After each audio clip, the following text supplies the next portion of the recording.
देखिए जो है प्राचीन इतिहास में जैसे कि हम लोग आपको जो है पूरा जो है पाषाण काल बताया। पाषाण काल में जितने भाग थे, पूरा पाषाण काल, मध्य पाषाण काल, आधुनिक पाषाण काल, नव पाषाण काल करते हैं, हमने बताया। उसके बाद जो है तो आर्यों का कहाँ उदय हुआ, आर्य कहाँ से आए। उसके बाद जो है आर्यों का जो है वैदिक संस्कृति आई। वैदिक संस्कृति में हमने बताया कि वैदिक संस्कृति कहाँ दिया गया है, कौन दिया है। हाँ, वैदिक संस्कृति के बारे में बताया। वैदिक संस्कृति में जो है उदाहरण चार का होते हैं, वेद, आर्यक, ग्रंथ और उपनिषद, उन चारों के बारे में विस्तार से वर्णन किया। जो उपनिषद जो वेद थे, चारों वेद के बारे में बताया। चारों वेद के बाद अब आता है पुराण आया है। क्या आया है? पुराण। पुराण का प्राचीन अर्थ होता है, प्राचीनाख्यान होता है। पुराण के संकलनकर्ता को ब्रह्मण्ड, महर्षि को या इनके पुत्र को माना जाता है। और पुराणों की रचना जो है वेद व्यास ने किया था, वेद व्यास ने किया था। कुल पुराणों की संख्या 18 है। और प्रमुख पुराण कौन कौन से हैं? प्रमुख पुराण जो है हमारा है वायु पुराण, विष्णु पुराण, भागवत पुराण, मत्स्य पुराण। वायु पुराण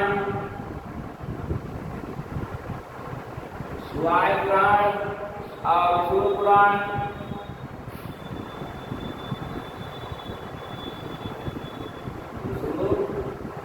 पुराण, भागवत पुराण,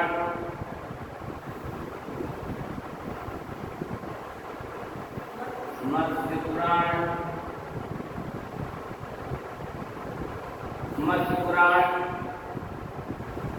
आदि पुराण के आदि इत्यादि जो है पुराणों में प्रमुख पुराण वायु पुराण, विष्णु पुराण, भागवत पुराण, मत्स्य पुराण आदि आते हैं। ये प्रमुख पुराण माने जाते हैं। 18 पुराणों में प्रमुख पुराण यही माना जाता है। हाँ, यही 4-5 पुराण जो है 18 पुराणों में सबसे प्रमुख पुराण यही माना जाता है। उसके बाद सबसे प्राचीन पुराण कौन सा पुराण है? मत्स्य पुराण है। सबसे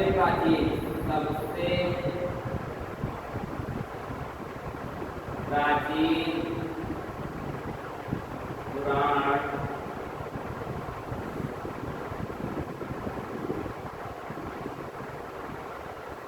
मत्स्य पुराण है। और सबसे पुराणों को से प्राचीन राजवंशों के पुराण का मतलब क्या हुआ? पुराणों से तात्पर्य हुआ कि प्राचीन राजवंशों की जानकारियां प्राप्त होती है कि प्राचीन में राजा कैसे रहते थे, क्या क्या काम करते थे, कैसे उनका स्वभाव था। इसीलिए हम लोग पुराणों की आवश्यकता पड़े। लोग प्राचीन पुराण जो पुराणों की है पढ़ने का आवश्यकता पड़े। प्राचीन पुराण कौन सा है? सबसे प्राचीन पुराण मत्स्य पुराण है। मत्स्य पुराण के अंतर्गत आता है सब कुछ कैसे क्या किया क्या नहीं। और उसके बाद आता है वेदांत आता है। पुराण के बाद आता है वेदांत।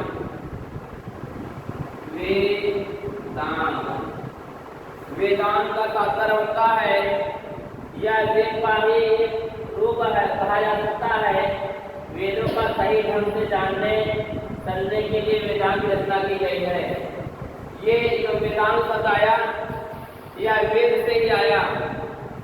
जो 4 वेद हैं, ऋग्वेद, सामवेद, यजुर्वेद और अथर्ववेद, उनसे फिर मिलकर वेदांत बनाया गया।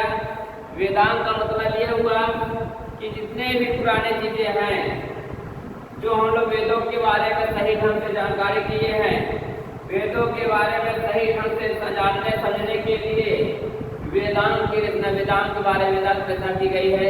वेदांत के बारे में बताया गया है। जैसे कि वेदांत की कुल संख्या 6 होती है। कितनी होती है? वेदांत की कुल संख्या 6 होती है। वेदांत की कुल संख्या है। वेदांत की कुल संख्या 6 है। कौन कौन से हैं? सबसे पहला है शिक्षा, उसके बाद कल्प, उसके बाद व्याकरण, ठीक है नंबर 1 शिक्षा, कल्प, व्याकरण, शिक्षा, कल्प, व्याकरण और एक निरुक्त,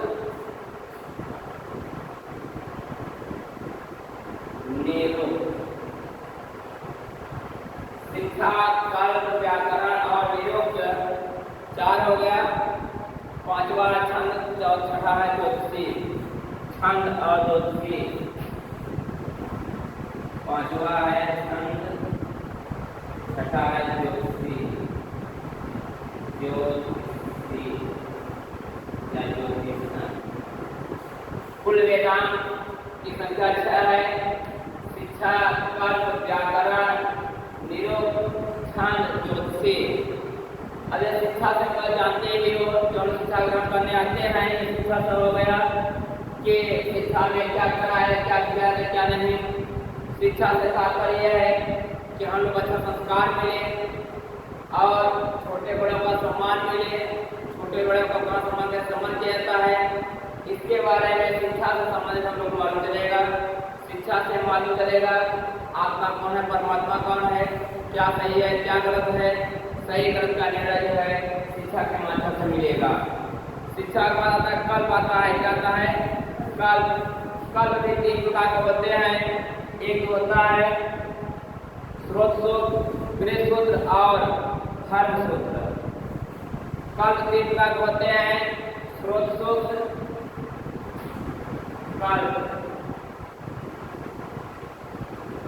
कल्प 3 प्रकार के होते हैं। नंबर 1 है स्रोत सूत्र।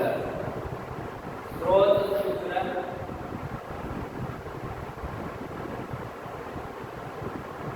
स्रोत सूत्र। नंबर 2 स्रोत के बाद आता है गृह सूत्र, गृह सूत्र। और नंबर 3 आता है हमारे लोग का धर्म सूत्र, धर्म सूत्र। देखिए स्रोत सूत्र शून्य से संबंधित है, गृह सूत्र धरती से घर से कारोबार संबंधित है और धर्म सूत्र धर्म से संबंधित जो चीजें आती हैं धर्म सूत्र के अंतर्गत आएगा। शिक्षा हो गया, कल्प हो गया, व्याकरण।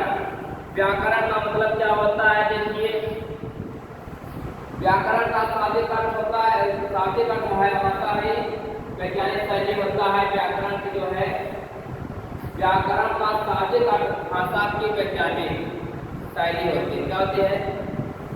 व्याकरण का शाब्दिक अर्थ क्या होता है? व्याकरण का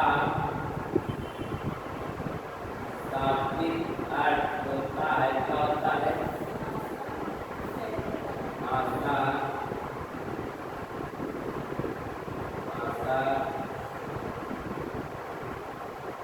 भाषा शैली के बारे में। भाषा शैली वैज्ञानिक नहीं, भाषा की वैज्ञानिक शैली, भाषा की वैज्ञानिक भाषा की वैज्ञानिक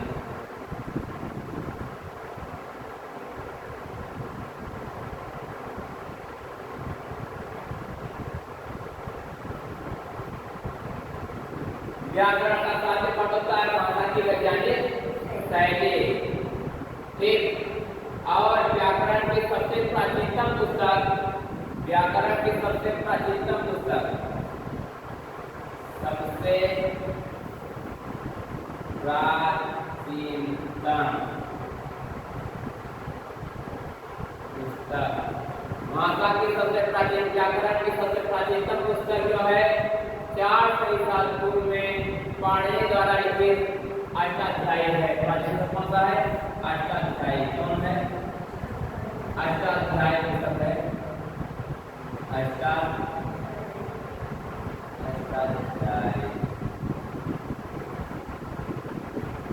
व्याकरण की सबसे प्राचीन पुस्तक अष्टाध्यायी है और अष्टाध्यायी जो है यह जो है 400 ईसा पूर्व लिखा गया 400 ईसा पूर्व में पाणिनि द्वारा लिखा गया। किसके द्वारा?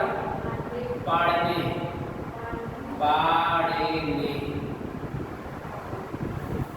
द्वारा लिखा गया है। इसी पर ब्रह्मण्ड पतंजलि ने महाभाष्य भी लिखा था इसी अष्टाध्याय पर ही।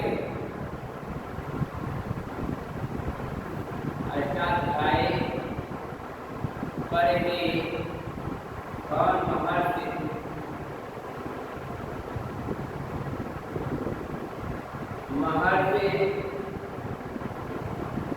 पतंजलि ने महाभाष्य लिखा।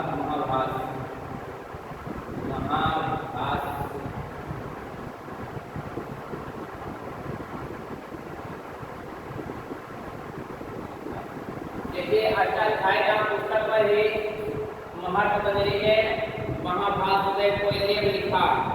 क्या एक लेख लिखा। व्याकरण में क्या आता है? वेदांत का चौथा कौन सा है? निरुक्त। निरुक्त का मतलब होता है, निरुक्त होता है उत्पत्ति शास्त्र होता है। क्या? उत्पत्ति शास्त्र। निरुक्त का शाब्दिक अर्थ है निरुक्त,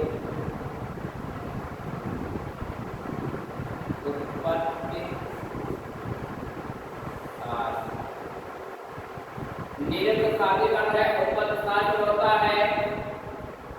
और उसके बाद निरुक्त से ही वैदिक शब्द की उत्पत्ति हुई है। निरुक्त शब्द से ही वैदिक शब्द की उत्पत्ति हुई है। क्या हुई है? वैदिक शब्द की उत्पत्ति। वैदिक शब्द की उत्पत्ति निरुक्त से ही हुई है। और उसके बाद निरुक्त के प्रथम आचार्य कश्यप ऋषि माने जाते थे। इनके आचार्य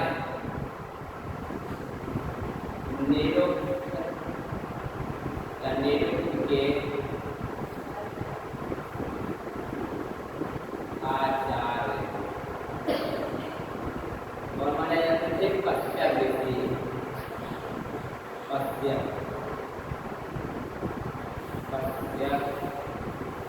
ऋषि को माना जाता है। निरुक्त के आचार्य कश्यप ऋषि को माना जाता है। 500 ईसा पूर्व में व्यास द्वारा लिखित निरुक्त सबसे महत्वपूर्ण ग्रंथ मानी जाती है। 500 ईसा पूर्व में 500 ईसा पूर्व में व्यास द्वारा लिखित निरुक्त सबसे महत्वपूर्ण जो है ग्रंथ मानी जाती है। जो निरुक्त ग्रंथ लिखा गया ये 500 ईसा पूर्व में सबसे प्राचीन ग्रंथ मानी जाती है। 500 ईसा पूर्व में। उसके बाद निरुक्त बाद क्या आता है? निरुक्त बाद आता है छंद। छंद क्या है? देखिए छंद पदों को एक ही चरण सूत्र में रखना। ये छंद क्या है? छंद किसे कहते हैं? देखिए कोई भी पद, छंद पद में आता है, कोई भी छंद जो पदों को एक ही चरण सूत्र में बांधने के लिए छंद की रचना की गई। जैसे कोई अलग अलग हो रहा है उसे एक में करना ही, इसलिए छंद की आवश्यकता पड़ी, छंद का नाम रखा गया, इसका छंद नाम है। पिंगल द्वारा रचित छंद शास्त्र इसका सबसे प्राचीनतम ग्रंथ माना जाता है। पिंगल महोदय द्वारा रचित छंद शास्त्र नामक पुस्तक जो है सबसे प्राचीनतम ग्रंथ मानी जाती है। छंद शास्त्र नामक लिखा गया सबसे प्राचीनतम ग्रंथ माना जाता है छंद शास्त्र। ठीक। उसके बाद आगे चला आता है ज्योतिषी। क्या आता है? ज्योतिषी। ज्योतिषी का मतलब यह हुआ कि ब्रह्मांड या नक्षत्रों के विषय में भविष्यवाणी करना ज्योतिषी का विषय है। ब्रह्मांड और नक्षत्रों के विषय में भविष्यवाणी करना ज्योतिषी कहलाता है। जैसे ज्योतिषी करने बहुत बड़ा ज्योतिषी है हमारा, हाँ जी बता दिए क्या क्या करोगे। कोई लोग कहते हैं भैया आप माथा देख बता दिए आप क्या करने वाले हो। जैसे रावण था, बहुत बड़ा ज्योतिषी था। ज्योतिषी मतलब विद्वान, ज्योतिषी मतलब विद्वान कह सकते हो। वह आने वाले भविष्य के बारे में बता दे, वही ज्योतिषी कहलाता है। ये ज्योतिषी नहीं है किसी किताब देख बता दे, हाथ देख बताए ताकि पूछे है भैया का गलत था, हाँ दे भैया तू आए काम का लागत है भैया जो कितनी उम्र है तार उम्र पूछे पर तारी तारी आवेला बा ताई कम होगा बा तार कम होगा बा। अरे पूछने के बाद पहले आते पूछे कितने भाई हो, क्या करते हो, उसके बाद जो अपना काम चालू करते हैं। जैसे आज ओझा होते हैं, ओझा क्या जाओगे पूछेंगे भैया कहाँ से आई है, भैया बाबू का नाम है, भैया क्या घर घर सब बता दोगे तब बताएंगे भैया जो है बहुत बड़ी विपत्ति आई बाबू के ऊपर भैया नहीं मालूम का बहुत बड़ा संकट आया है। तो ऐसे ऐसे ज्योतिषी हैं, तो ऐसे ज्योतिषी नहीं, ज्योतिषी का तात्पर्य है वे उन्हें हर चीज का नॉलेज रखना, किसी को देख करके बता देना। जैसे रावण इसका विद्वान, बहुत बड़ा विद्वान हो वही ज्योतिषी का लाता है, ज्योतिषी से नहीं होते हैं सब। ये ज्योतिषी को समझ आ गया तो पुराण के बारे में बताया। पुराण के बाद आता है आर्यों का मूल निवास स्थान। आर्यों का मूल निवास स्थान यह आर्यों का मूल निवास स्थान कहाँ कैसे हुआ, आर्यों का मूल निवास स्थान के बारे में बता दे रहा हूँ, सुनते जाइए।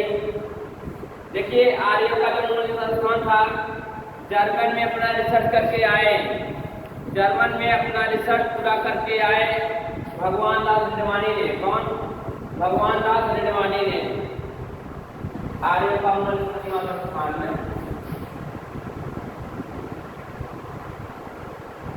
आर्यों का मूल निवास स्थान, आर्यों का मूल निवास स्थान ये क्या है? देखिए आर्यों का मूल निवास स्थान क्या है?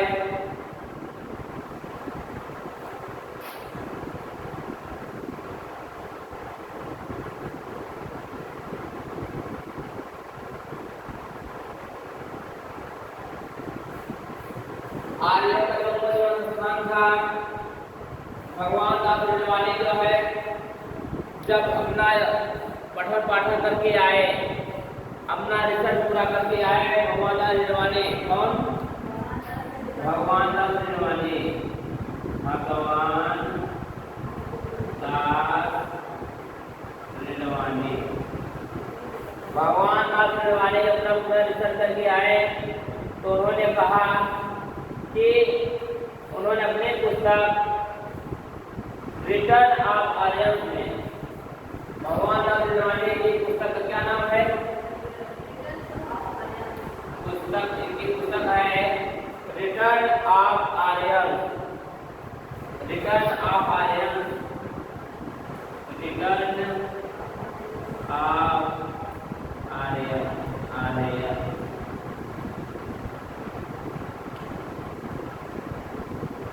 रिटर्न ऑफ आर्यन जो उन्होंने लिखा, क्या लिखा? रिटर्न ऑफ आर्यन जो उन्होंने लिखा कि आर्य जो है भारत के मूल निवासी थे। इन्होंने ये लिखा कि आर्य क्या थे? भारत के मूल निवासी थे। क्या थे? भारत के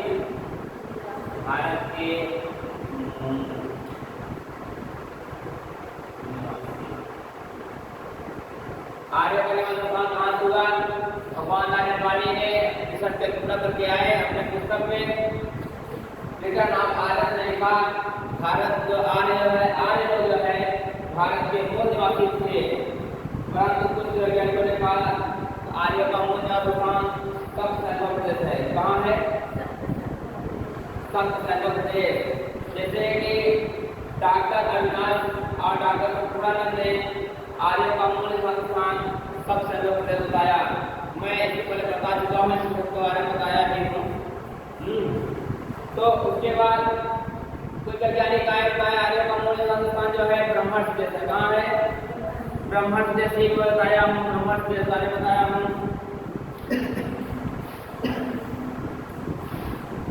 पंडित गंगानाथ झा ने आर्य का मूल निवास स्थान कहाँ बताया? ब्रह्मण्ड देश बताया। पंडित गंगानाथ झा ने आर्यों का मूल स्थान कहाँ बताया? आर्यों का मूल स्थान ब्रह्मांड से बताया। उसके बाद स्वामी दयानंद सरस्वती ने आर्यों का मूल स्थान तिब्बत को बताया है। और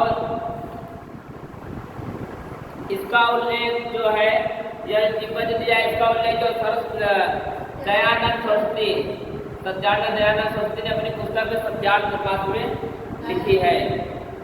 उसके बाद आर्यों का मूल निवास स्थान जो है पंडित बाल गंगाधर तिलक ने बताया कि जो आर्य है उत्तरी ध्रुव से आए। पंडित बाल गंगाधर तिलक ने बताया आर्य कहाँ से आए? उत्तरी ध्रुव से आए।